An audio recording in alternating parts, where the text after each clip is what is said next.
Maadhimisho ya mwaka 2026 yanaongozwa na kauli mbiu isemayo haki na usawa kwa wanawake na wasichana, msingi jumuishi kufikia dira ya 2050.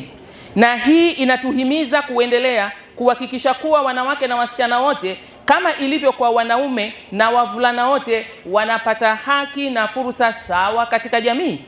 Aidha, kauli mbiu hii ni moja ya malengo ya dira ya taifa ya maendeleo kufikia 2050. Kwa hiyo, uwekezaji kwa wanawake na wasichana haupaswi kuonekana kama hisani, bali ni mkakati muhimu wa kujenga taifa lenye usawa, ustawi na maendeleo jumuishi.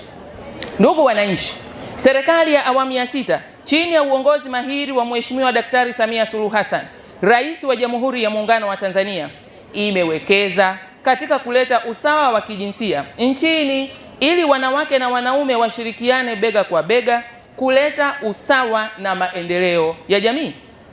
Aidha, serikali imeendelea kuchukua hatua za kukabiliana na changamoto za kihistoria za wanawake katika uwezeshwaji kiuchumi na kukabiliana na ukatili wa kijinsia. Leo ninapozungumza nanyi hapa Geita, nataka ieleweke wazi kabisa kwamba uwezeshaji wa wanawake si kauli ya kisiasa tu, bali ni ajenda ya kitaifa inayotekelezwa kwa vitendo, kwa fedha halisi na kwa matokeo yanayoonekana. Na serikali kupitia mamlaka za serikali za mitaa, nyie ni mashahidi, mikopo isiyo na riba kwa wanawake, vijana na watu wenye ulemavu inatolewa. Na hapa mmesikia takwimu mbalimbali kwamba kufikia Disemba 2025, miaka 5 imepita, Dr. Samia Suluhu Hassan, Rais wa Jamhuri ya Muungano wa Tanzania, amewaongoza wanawake katika kuratibu na kuimarisha mikopo hii, ambapo leo tunasoma namba ifuatayo: jumla ya shilingi bilioni 323 zimetolewa kwa vikundi 35,526 vya walengwa hawa. Makofi tafadhali.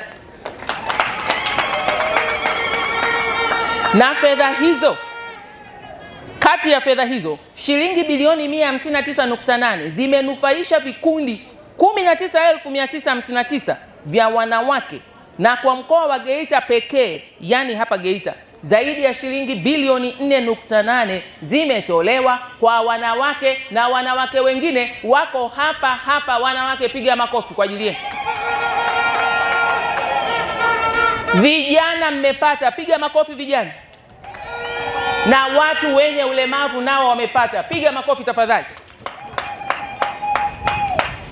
Na mnajua kwamba mikopo hiyo si mingine bali ni rejesho la 10% ya pato la ndani la halmashauri, na fedha hizi zimekwenda kuzalisha biashara, zikafungua ajira na kuinua kipato cha familia.